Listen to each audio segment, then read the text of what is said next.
मंडळी, तुम्ही थंबनेल पाहिलंय. या थंबनेलवरतून आपण अरविंद घोगरे यांच्यासोबत संवाद साधलेला होता आणि त्या संवादाचा ऑडिओ हा आपण रेकॉर्ड केलेला आहे त्यांच्या परवानगीनुसार. त्या ऑडिओमध्ये अरविंद घोगरे यांनी मनोज जरांगे पाटील यांच्याविषयी भरपूर मोठे खुलासे केलेले आहेत. बघूयात, ऐकूयात ही कॉल रेकॉर्डिंग. हो, आणि त्याच तिकीट त्याच नाटकाच्या याच्यामुळं पाटलाची 2 एकर जमीन गेली. की संभाजी महाराजांचं चरित्र महाराष्ट्रात पोहोचावं, नाटकाद्वारे पोहोचावं.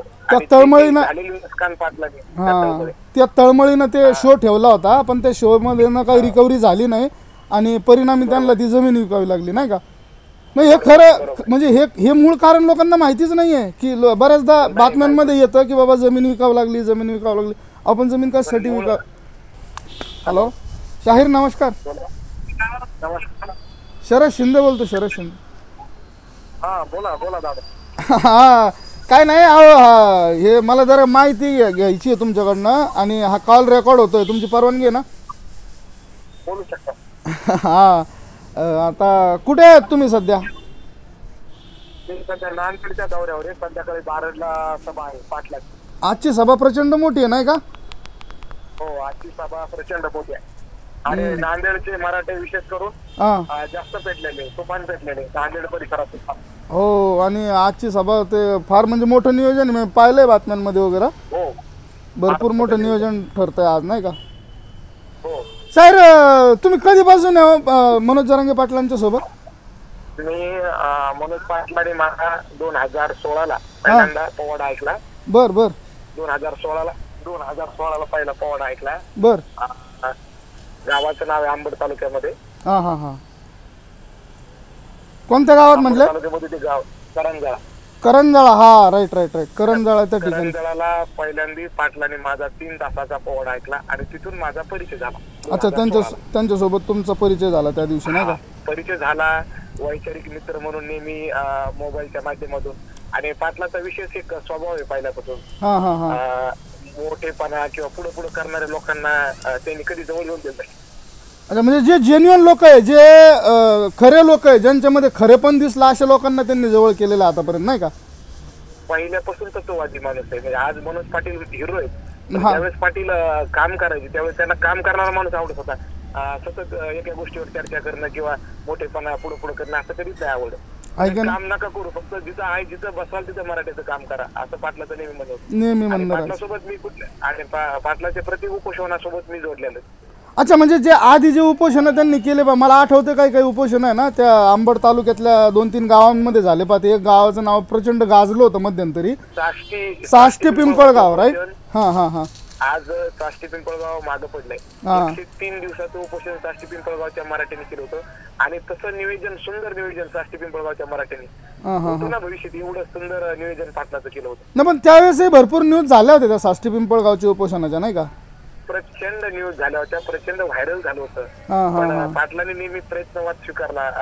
काळीच पूजा समजून काम करत राहिलं.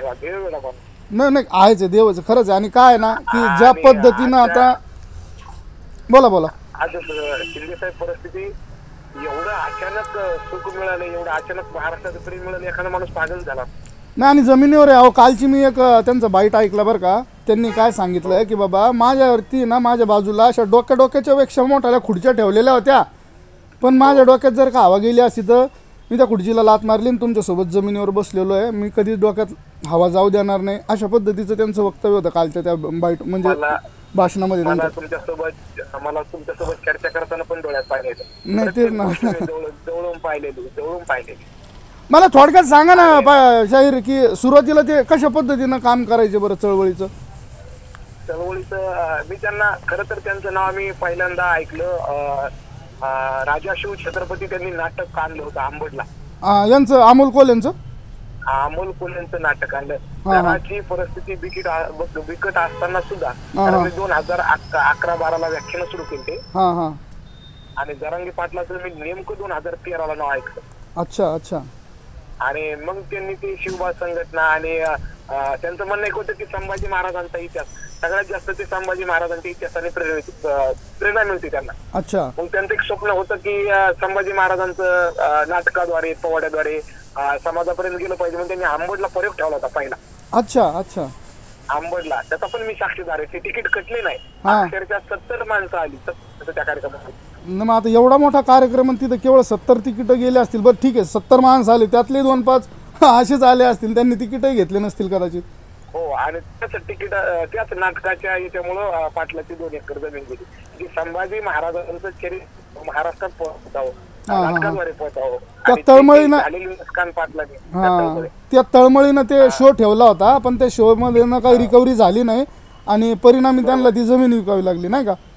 मग हे खरं म्हणजे हे मूळ कारण लोकांना माहितीच नाही आहे की बऱ्याचदा बातम्यांमध्ये येतं की बाबा जमीन विकावं लागली, जमीन विकावं लागली. आपण जमीन कशासाठी विकाव? त्यांचे अजूनही जुने माझ्यापेक्षा, मी काय त्यांचं सहकारी आहेच, पण माझ्यापेक्षा त्यांच्यासोबत काही अजून जुने लोक जोडलेले की फार सातत्याने काम करतात. जसं की गणेश मुळे आहे भोगगावचे, गणेश कदम आहे आपल्या याचे दाणेगावचे. नाही, मला त्यांच्यासोबत प्रसंगच सांगतो तुम्हाला की 2021चा. बिलकुल बिलकुल शाहीर, बिलकुल. गडकोट मोहीम किल्ले स्पर्धा ठेवली ती रामसगावच्या लोकांनी. अच्छा अच्छा. 23 डिसेंबर 2021चा दिवस आहे. बर. आणि त्या ठिकाणी मी प्रमुख व्याख्याता, पाटील प्रमुख पाहुणे, बर, आणि असे आम्ही मिळून त्या कार्यक्रमाला गेलो. अक्षरशः त्यांची जी संघटना होती, 2-4 मुलं, त्यांच्याकडे गाडी, पाटलाकडे गाडी नाही, काय कोणत्याच वस्तू नाही. तर पाटलाला त्या मुलांनी हॅलो हॅलो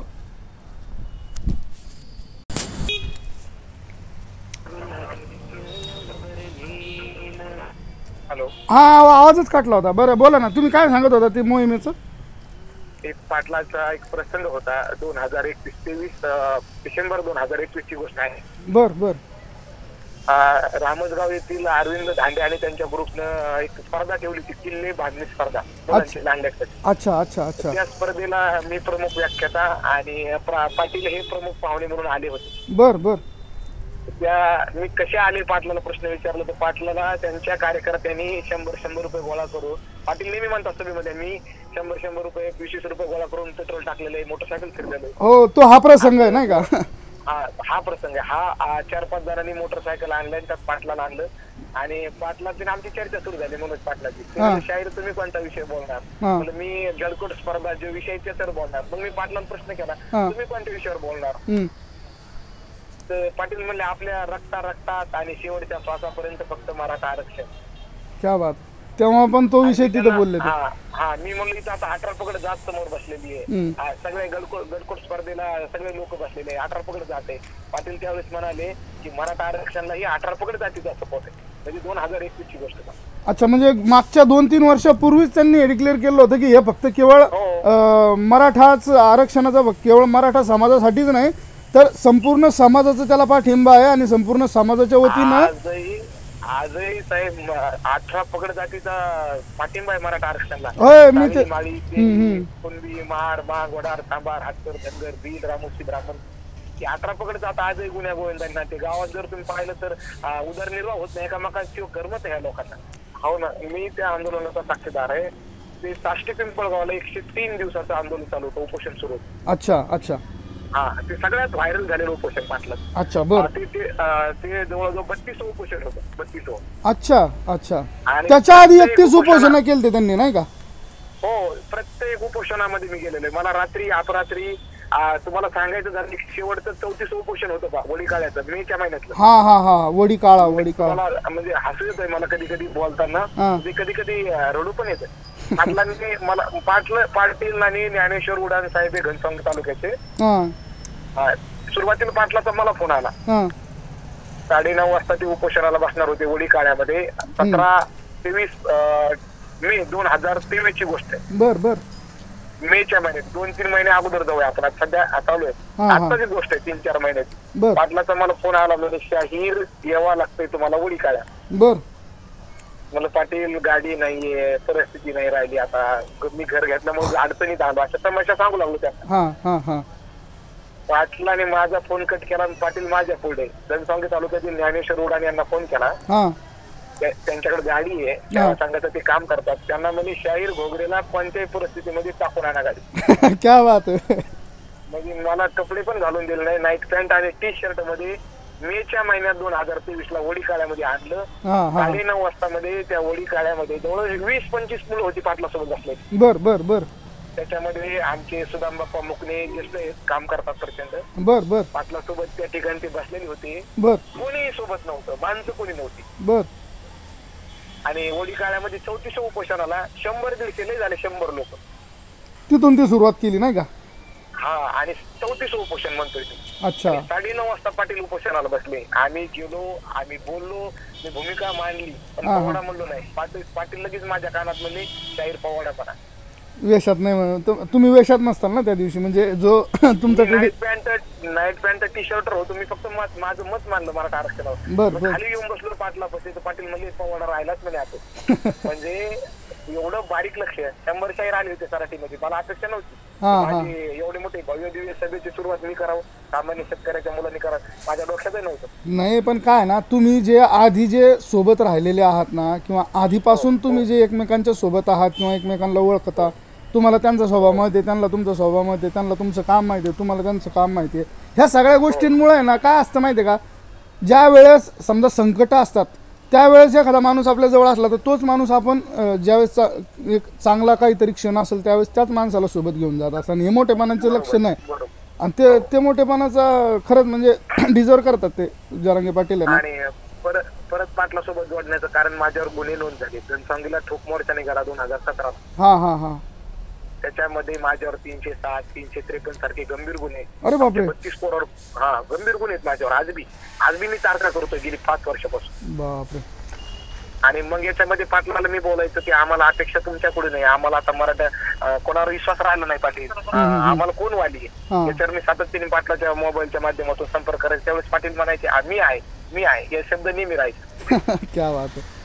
आणि मी ऐका ना, मी आता ते न्यूजवर वगैरे वाचलं बरं का, तर त्यांचं जर काही इतिहास आपण वाचायला गेलो, समजा पाटलांचं जर का आपण मागचे दिवस कधी समजा सर्च केले ना गुगलवरती, तर ते असं सांगतात किंवा हॉटेलमध्ये त्यांनी काम केलं आंबडचं. ते काय खरं आहे का, म्हणजे काय आहे त्या गोष्टीची पार्श्वभूमी काय?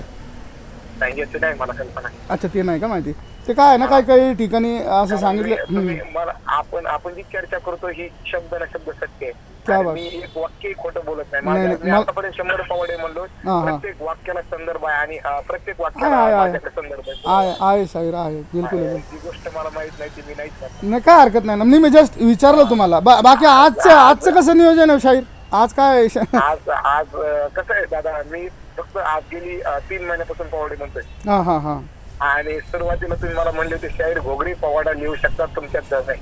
हो. आणि हे पहा, तुमचं पोटेन्शियल आहे ना, मी इथंच पाहिलं होतं. ज्या वेळेस आपल्या चॅनलवरती पहिला व्हिडिओ आपण अपलोड केला होता ना शाहीर तुमचा, तुम्हाला आठवत असेल, तो व्हिडिओ प्रचंड व्हायरल झालेला होता. आणि त्यावेळेस आणि बऱ्याच दिवसापासून काम करतोय बरं का आपण, पण काम कोणतं चांगलं आहे किंवा कोणत्या कामामध्ये पोटेन्शियल आहे हे मी म्हणेल की माऊलींचा आशीर्वाद आहे आपल्याला.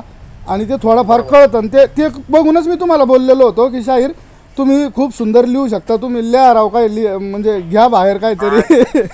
आज माझा पवाडा महाराष्ट्राने डोक्यावर घेतला, मराठ्यांनी डोक्यावर, महाराष्ट्राने डोक्यावर घेतला म्हणून धन्यवाद. माझी लेखणी जशी तुकोबासारखी आहे, सत्याची मन केले गोई मानी गेले नाही भाऊ माता भाऊ. म्हणजे सत्याच्या बाजूने तुम्ही एक जण असलात आणि सत्याच्या 5,000 जण असले तर 1,000ची बरोबरी तो माणूस करू शकतो 5,000ची बरोबरी. निश्चित. आणि खरंच तुम्ही फार सुंदर काम करताय बरं का सध्या. तुमचे जे काय आता निस्वार्थपणे करतोय. मी कुठल्याही मानाची बोली करत नाही. मी जे मानधन दिलं ते घेतो, नाही दिलं तरी काही तक्रार नाही, खर्च दिला तरी काही तक्रार नाही. मी कुठल्याही माशी पैशासाठी काम करतो. वा. हे सगळ्यात छान आहे, हे सगळ्यात बेस्ट आहे. आता काय आहे ना की आपण ह्या लढ्याला म्हणा किंवा ह्या आंदोलनाला म्हणा, हे आपलं ज्यावेळेस केलेलं आहे ना जनतेने, समाजाने ते आपलं म्हणून ज्यावेळेस स्वीकारलं आहे ना, त्याच्यामुळं मी म्हणेल की ते प्रत्येकाला वाटतं की नाही हे काही एकट्या माणसाचं आंदोलन नाही किंवा हे एकट्या माणसाचा लढा नाही, हा आपल्या सगळ्यांचा लढा आहे. पाटलांनी त्यांच्या लढ्याला नाव लिहिलं गरजवंतांचा लढा. याचं स्पष्टीकरण कोणी केलं नाही, मी करतोय. प्रत्येक पवाड्यामध्ये मी सांगतोय हा लढा फॉर्च्युनट मध्ये बसणाऱ्या मराठ्याचा नाहीये. बरोबर. हा लढा बैलगाडीमध्ये बसणाऱ्या मराठ्याचा. क्या बात आहे, एक नंबर. सर्व सामान्य घरातली पोरं चिडून उठली, व्यवस्थेविरुद्ध बंड पुकारला. नेत्यावर मंत्र्यावर संत्र्यावर कोणाचा विश्वास राहिला नाही मुलांचा. तेच ना. आतापर्यंत किती पाहिलेत आपण, किती प्रकरण झालेत का, एक थोडीच आहे शाहीर. आणि काय ना की कुठल्याही राज्यकर्त्याला जात नसती, तो त्याच्या राजकारण ही त्याची जात आहे. बरोबर. आपल्या भावना आहे की हा जातीचा आहे, तो जातीचा आहे, तो हा मराठ्याचा नेता. कुठलाही आमदार खासदार मंत्री असेल तो फक्त भांडवल करतो प्रत्येकाचं, भांडवल करतो, त्याची राजकीय तो पोळी भाजून घेतो आणि समाजाला दूर टाकतो. बरोबर बरोबर. म्हणून कोणाच्या भावनेची भांडवल न करता त्याची विचाराची कदर केली पाहिजे. आणि काय ना की ज्या शुद्धतेने बरं का आणि ज्या आत्मीयतेने मनोज जरांगे पाटील गेली कित्येक वर्ष लढतायत ना, मी म्हणेल की या त्या लढ्याचं हे खऱ्या अर्थाने फळ श्रेय आहे की जे आज त्यांच्याबद्दल एक अजून सांगायचं वाटतं. आनंद गरवानी, हां हां, मी गेली 2016 पासून पवाडे म्हणतोय. बर बर. मी पवाडे म्हणतो तर मला लोक मानधन देतात. हां हां. पण 2020-22 वर्षापासून हा माणूस मराठा आरक्षणासाठी लढतो, 1 रुपया कोण देत नव्हतं. आणि तेच ना अहो, जे काही समजा करायचं ते पोटाला चिमटा देऊनच करणं आहे ना सगळं. आणि बरं संसार प्रपंचावर तुळशीपत्र ठेवून या माणसाने सगळा लढा उभा केलाय आजपर्यंत. आजही त्यांचा परिवार, त्यांचे घरचे माणसं 200 रुपये वाजत जातात. तेच ना, ते वाईट आहे. म्हणजे काय ना की ती परिस्थिती खरंच अजूनही तशीच आहे. आणि काय हरकत नाही सर बरं का, हे जे काही प्रेम जनतेनं दिलेलं आहे ना, तुम्हाला सांगतो ह्या प्रेमात लय मोठी ताकद आहे. आणि हे प्रेम सगळ्या काही गोष्टी आहे ना शक्य करून दाखवतं. आणि ते होताना दिसतंय आपल्याला. जालन्याची सभा पाहिली असेल साहेब, ही ऊर्जा माझ्या घेते कुठून. एक माणूस सामान्य मी 5 तास बोलतो, एक पवाडा. अहो तुम्ही 4-5 तास तुम्ही जालन्याच्या सभेमध्ये पोवाडे गात होता, ते किमान 3-4 तास तर आरामात रेकॉर्डिंग घेते. तर 4.5 तास मी पोवाडा गातो. तेच ना, मी पाहिलं ना ते जालन्यातल्या सभेचे तुमचं पोवाडे ऐकले मी ते भरपूर. आणि कटिंग पण टाकलेत काही काही. तुम्हाला आपल्याकडे ते लाईक पोवाडा व्हायरल झालाय परत.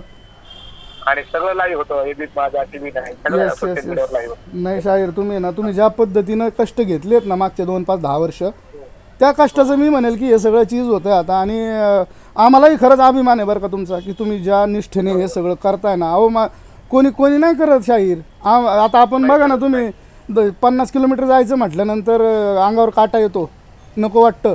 पूर्ण महाराष्ट्र फिरायचं सोबत सगळं. आता तुम्ही दौरे करताय, बरं ठीक आहे. आता काय समजा व्यवस्थित जोपर्यंत समाज मान्य होत नाही तोपर्यंत प्रॉब्लेम असतो. आता झालेले आहेत, आता थोड्याफार पद्धतीनं किमान थांबण्याची याची त्याची सोय होत असेल. पण ज्या वेळेस कशातच काही नव्हतं अशा वेळेस किती प्रॉब्लेम फेस करायला लागले असतील. आणि अशा परिस्थितीमधनं ह्या सगळ्या गोष्टी गेलेल्या आहेत. आणि आता तो एक चांगला टाईम आलेला आहे असं म्हणायला हरकत नाही का. माणसं इतक्या घडत असतात, तेच होतं, तेच घडताना दिसतं. समाज आणि मराठा आरक्षणासाठी कोणतंही काम असतं, सामाजिक कोणतंही असतं काम. माझं तर असं म्हणे की वेड्यासारखं पछाडलं सगळं. जसं स्वामी विवेकानंद म्हणतात की तरुणांना स्वप्न अशी व्हावं की झोप निघून जावी. क्या बात आहे, झोपच नाही आली पाहिजे. बढिया. चला, नाही एक नंबर शाहीर. आणि आजच्या कार्यक्रमासाठी सगळ्यांना शुभेच्छा.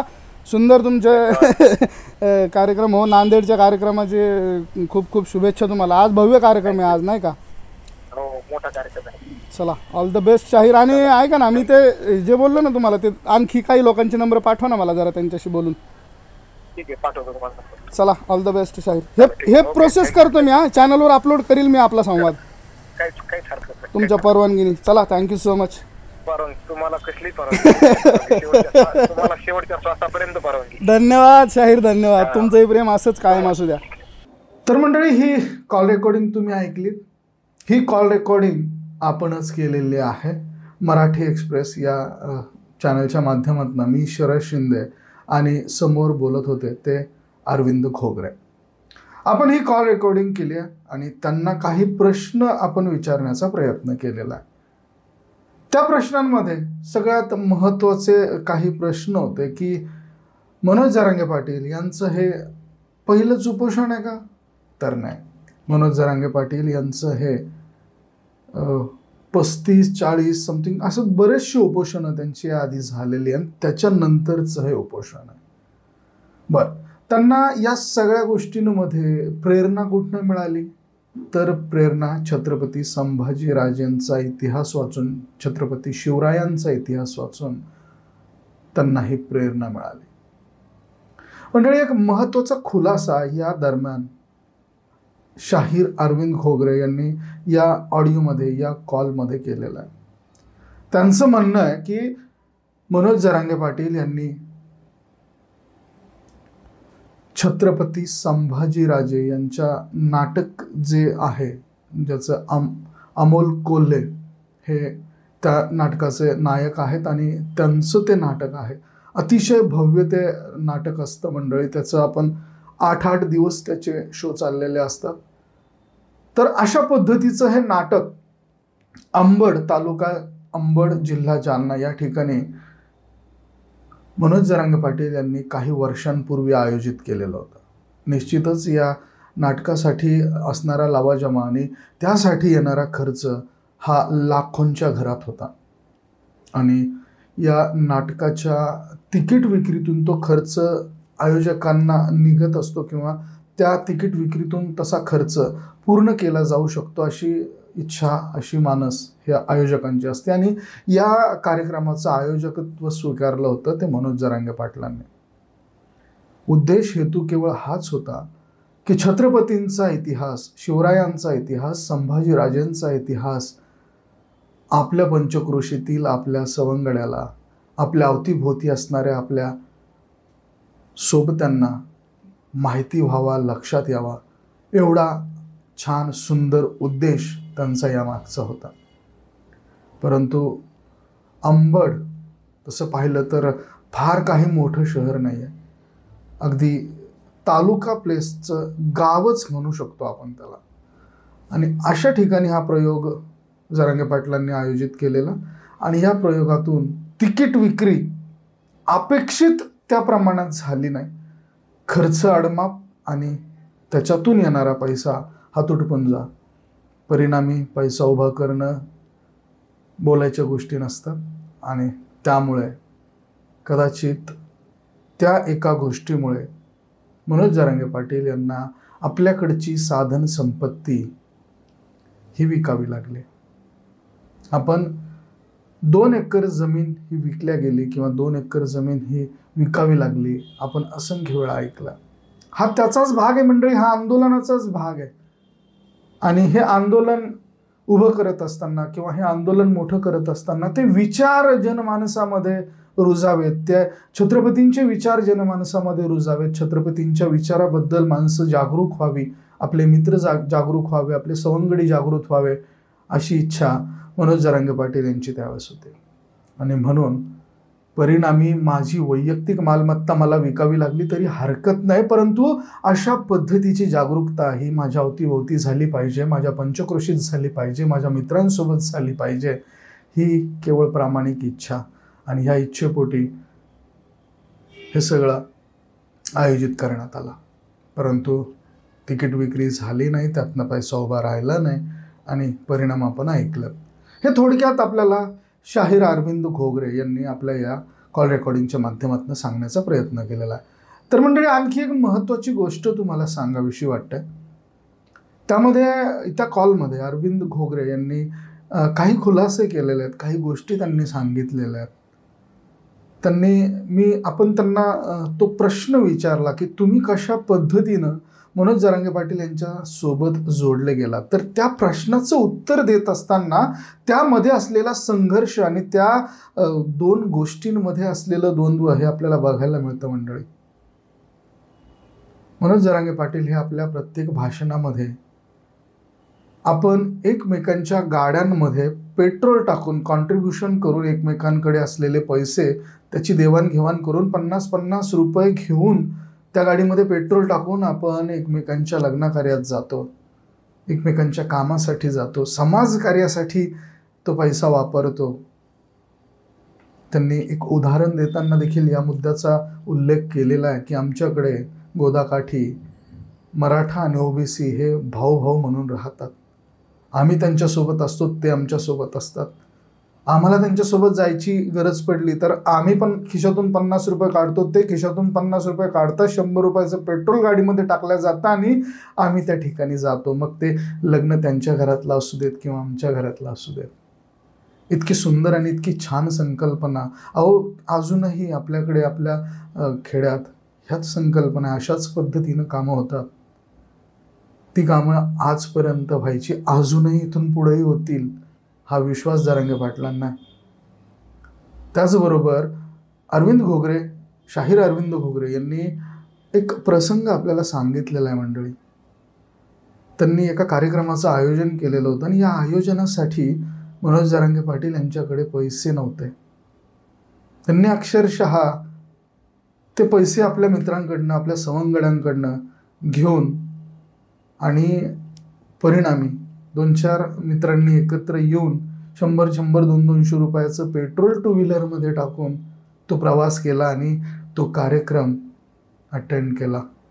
त्या कार्यक्रमाची आठवण आपल्याला शाहीर अरविंद घोगरे या कॉलमधनं करून देतात.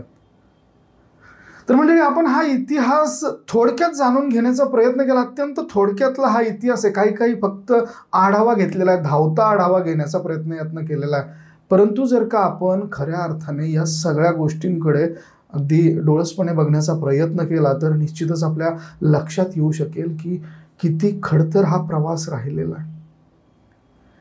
मंडळी, अरविंद घोगरे हे कॉलमधनं सांगत असताना घरची परिस्थिती सांगतात.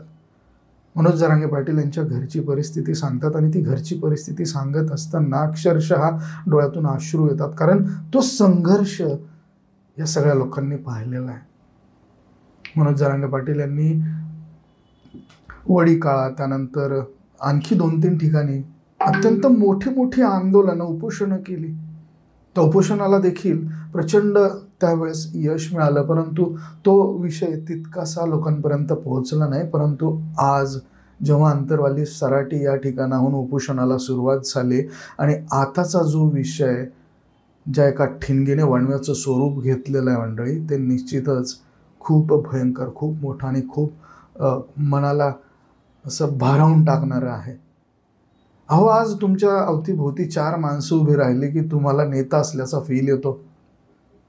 परंतु इथे लाखोंच्या संख्येने मराठा बांधव समाज हा एकत्र झालेला आहे आणि कुठल्याही पद्धतीनं डोक्यात हवा मी जाऊ देणार नाही. अहो, माझ्यासाठी डोक्यापेक्षा उंच खुर्च्या आणून ठेवलेल्या होत्या, परंतु डोक्यात हवा जाऊ देणार नाही. मी तुमच्यातला आहे, तुमच्यासोबत जमिनीवर बसेल असं वक्तव्य करणारे मनोज जरांगे पाटील आठवले की निश्चितच मन गहिवरून येतं.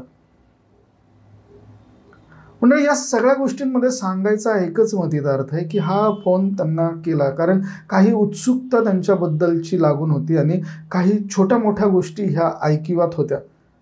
त्या गोष्टींबद्दल जो व्यक्ती त्यांच्या कायम सोबत आहे, ज्यांना त्यांचा स्वभाव माहिती आहे, ज्यांना त्यांचं वागणूक माहिती आहे, ज्यांना त्यांचे कष्ट माहिती आहे, ज्यांना त्यांचा इतिहास माहिती आहे, अशा लोकांसोबत चर्चा करण्याचा हा एक प्रयत्न केला आणि या निमित्ताने अरविंद घोगरे हे आपल्या संपर्कात होते. ते संपर्कात असण्याचं कारणही तुम्हाला सांगायचं आहे मंडळी. काही दिवसांपूर्वी, साधारणतः 2-1 वर्षांपूर्वी अरविंद घोगरे यांचा छत्रपती संभाजीनगर या ठिकाणी पोवाड्याचा कार्यक्रम होता. अरविंद घोगरे यांनी आपल्या चॅनलच्या माध्यमातून आपल्याशी संपर्क केला आणि आपल्याला विनंती केली की चॅनलच्या व्हिडिओजमध्ये पोवाड्याचा कार्यक्रम हा तुम्ही रेकॉर्ड करावा आणि तो प्रसिद्ध करावा. निश्चितच आपण त्याही वेळेस शाहीर अरविंद घोगरे यांचा पोवाड्याचा कार्यक्रम आपल्या मराठी एक्सप्रेस या चॅनलवरनं प्रसारित केला.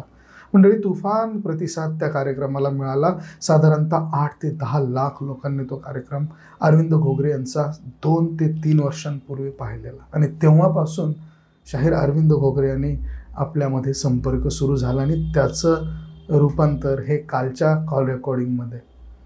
असंख्य वेळा अंतरवाली सराटी या ठिकाणी जाणं झालं. त्या दरम्यान अरविंद घोगरे यांच्याशी भेट झाली आणि या भेटीदरम्यान काही गोष्टी, काही चर्चा घडल्या आणि त्या चर्चांच्या माध्यमातून काही महत्त्वाचे प्रश्न पडले आणि ते प्रश्नाची उत्तरं घेण्यासाठी आपण अरविंद घोगरे यांच्याशी संपर्क साधण्याचा प्रयत्न केला आणि कल्पना सुचली की का नाही हा संवाद तुमच्यापर्यंत पोहोचवावा. त्या माध्यमातून केलेला हा प्रयत्न आहे मंडळी. यामध्ये कुठलाही कुणाचंही मन दुखावण्याचा हेतू नाही आहे किंवा कुणालाही वाईट वाटेल असं करण्याचा हेतू नाही आहे. केवळ हा एक प्रामाणिक प्रयत्न आहे की मनोज जरांगे पाटील आज ज्या पद्धतीनं आपलं काम करत आहेत, ह्या कामाची सुरुवात कशी झालेली आहे आणि ही सुरुवात जेव्हा झाली त्यावेळेस कशा खडतर परिस्थितीमधनं ही सगळी सुरुवात झाली. मोठं झालं, यश मिळालं की सगळेजण ते यश बघण्यासाठी उत्सुक असतात. अहो, पण त्याच्या मागे किती दुःख आहे, किती कष्ट आहे, किती मेहनत आहे हे पण आपण बघितलंच पाहिजे आणि केवळ हा त्याचा एक छोटासा प्रयत्न आहे.